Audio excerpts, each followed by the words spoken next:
Hey everybody, hope you're having a great weekend. Today we're going to be taking a look at Module 47, so just make sure you are done reading and mapping 45 and 46 to keep you on track. Here's kind of a map of where we've been so far in the unit.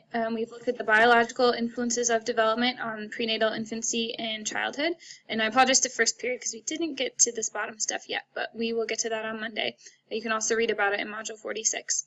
But today we are going to be looking at the psychological development or the cognitive development of infancy and childhood.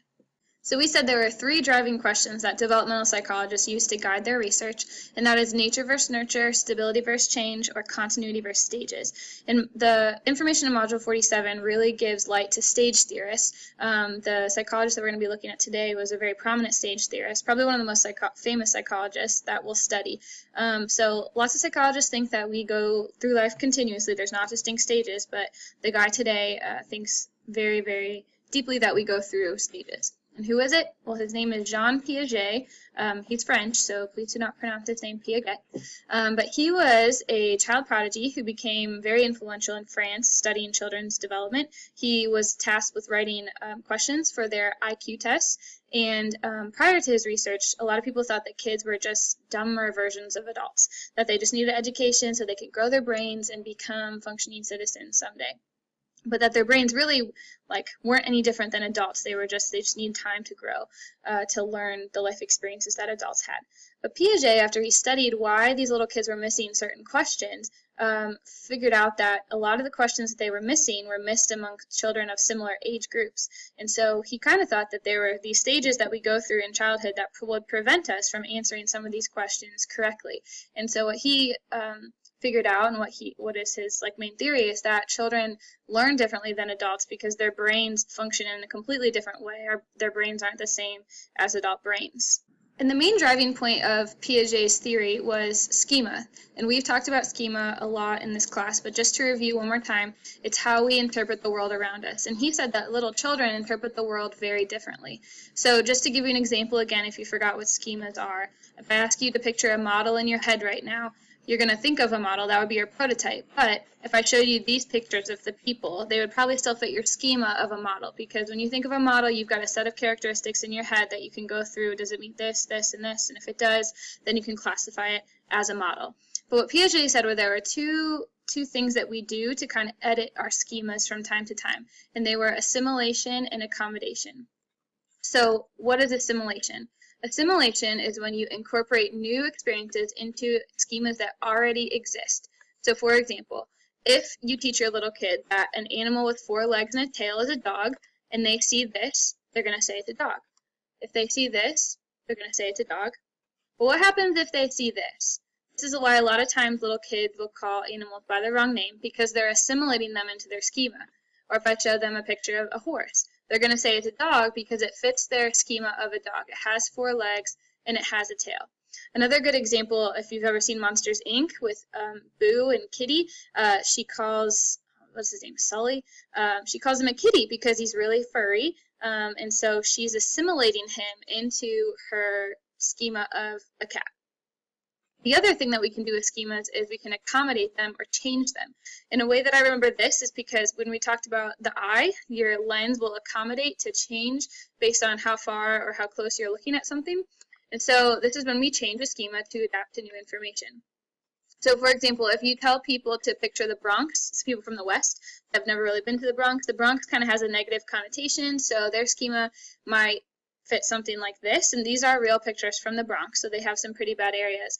But if you show people these pictures from the Bronx, then they are now forced to adjust their schema or accommodate their schema because they're presented with new information that kind of conflicts with what their schema had ahead of time. So one last example, if you have a kid who has a golden retriever as a pet and they know that that's a doggy, and they're walking down the street one day and they see a chihuahua, a lot of them won't put the chihuahua into their schema for doggy. They won't assimilate it in because the chihuahua is so different from a golden retriever. It's not as big, it's not as furry, and so, I think there's probably a lot of us that don't really think chihuahuas are dogs either because they're awful, but whatever, that's not the point. They won't assimilate them in. So once they know, though, that a chihuahua is technically a dog, they'll have to accommodate or change their schema to include the chihuahua in it. So here's some ways that you can kind of practice. If you have a schema that everything with wheels is a truck, what would it look like if a kid was presented with a bicycle? What would they do if they assimilated? What would they do if they accommodated?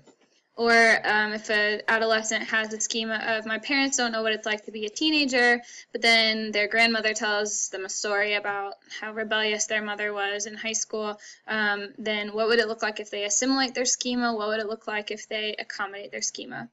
And then lastly, another example, Christopher Columbus was a heroic man who discovered America, but then you read an article about how he did all these horrible things to the Native Americans and mistreated everybody. So what would that look like if you assimilate that information or accommodate that information to alter your schema? So please don't think that the assimilation and accommodation are just things that little kids do. Adults do it all the time as well. So kind of be thinking about some ways in which you have assimilated or accommodated schemas recently in your life, and we'll talk about that in class on Monday. So Piaget thought that children experience rapid bursts of cognitive growth and then they kind of plateau, and those plateaus equated to 4 stages, and so these are the conclusions that Piaget came up with, that we experience the sensory motor, pre-operational, concrete operational, and formal operational stage. And so we're going to go through each one of those, and I'm going to kind of give you the qualifications for each of these stages. And then there's a mnemonic here as well. You need to remember the order of these stages, so this kind of helps with that. So Piaget's first stage of cognitive development is called the sensory motor stage, and this exists from about ages 0 to 2. And one of the qualifying characteristics is that the children will put everything in their mouths because they experience the world through their senses. These children have the highest sensory receptors in their mouths at this time, and so this is why they like to put everything that they touch into their mouth so they can kind of see what's going on with it. Another important qualifying characteristic of the sensory motor stage is that they do not have object permanence. Object permanence is the ability to know that if something is covered up, it's still there. So, for example, if I have my hand right here and I cover it up with this piece of paper, if you have object permanence, you'll know that my hand is still back here.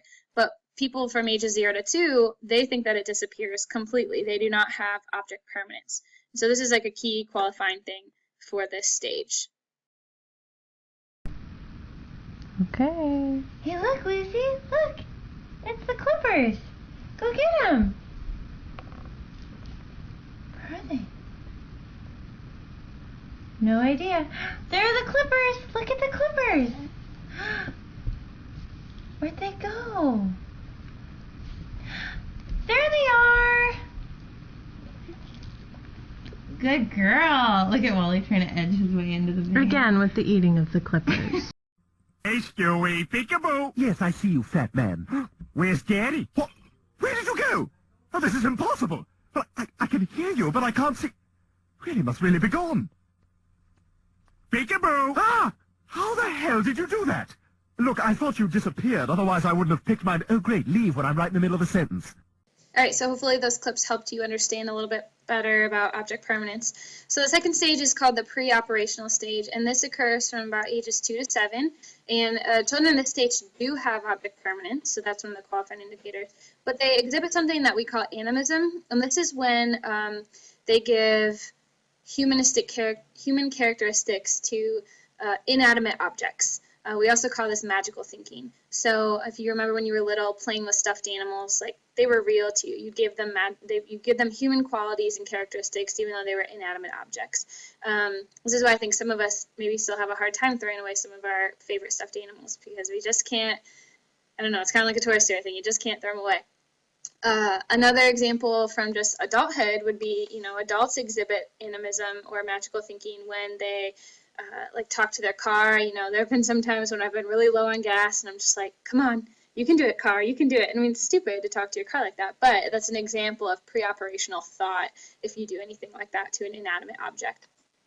Another example or another qualifying characteristic for the pre-operational stage is that we say these children are egocentric, which means they have a very hard time seeing a situation from anyone's perspective but their own.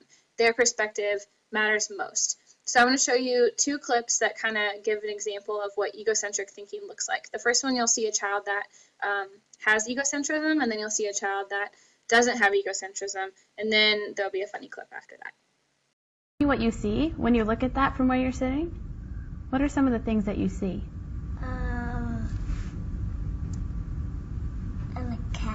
A cat. and a tree, and a bone. Okay, now we're going to do the same thing. Can you tell me what you see when you look at it from that stool? An owl. An owl? And him. What is that? A goat. A goat? Yeah, Okay, is there anything else you see? yeah, right there.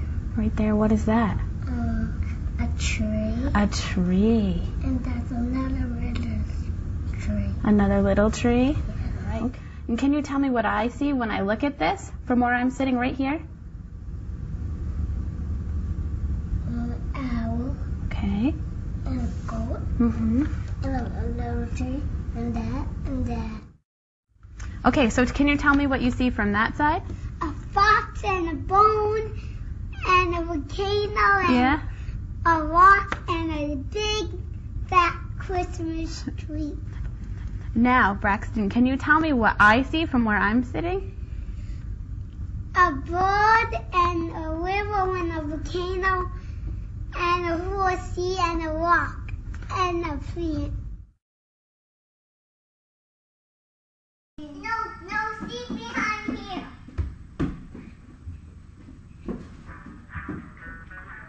One, two, three. Here it comes.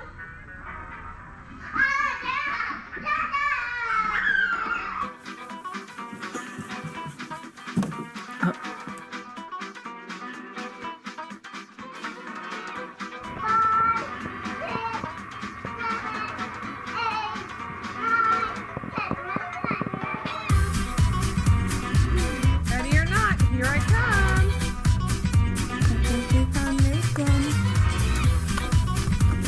Hi, Nathan. We found you.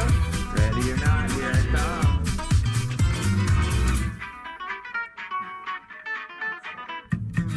Where are you? I'm gonna find you. Where are you? Where are you hiding? Oh, 2, 3, 4, 5, 6, 7, 8, 9, 10, 11, 12, 13. Let's see. Where could Sophia be? I think you need to close it all the way. You're gonna hide.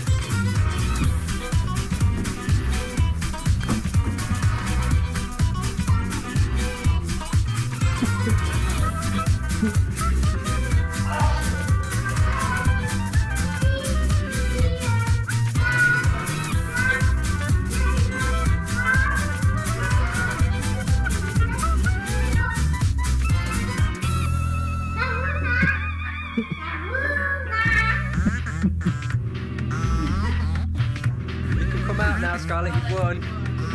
Out you come. Although children are very egocentric in the preoperational stage, they do exhibit small amounts of theory of mind. And this is the ability to interpret what someone else might do in a situation. So there's a better picture in your book than this one. It's kind of blurry. But basically, here we have Sally and Anne. Sally has a basket, Anne has a box. Sally puts a ball in her basket and then leaves. And while she's gone, Anne takes that ball, puts it in her box. Anne leaves. Now Sally comes back.